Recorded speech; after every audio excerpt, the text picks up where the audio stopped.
2022-2023 ஆண்டுக்கான நிதிநிலை அறிக்கை ஒரு ஏமாற்று வெத்து வேட்டாகும்.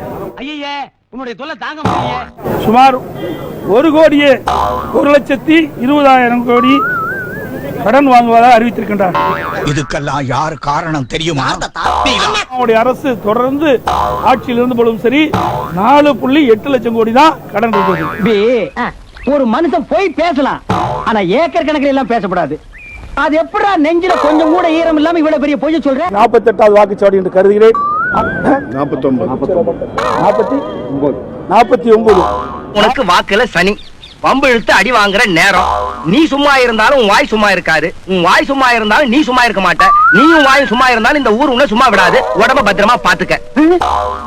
கல் ஓட்டு போட முயன்ற ஒருவரை துரத்தி வருகிறார், அவரும் துரத்தி கொண்டு போகிறார்.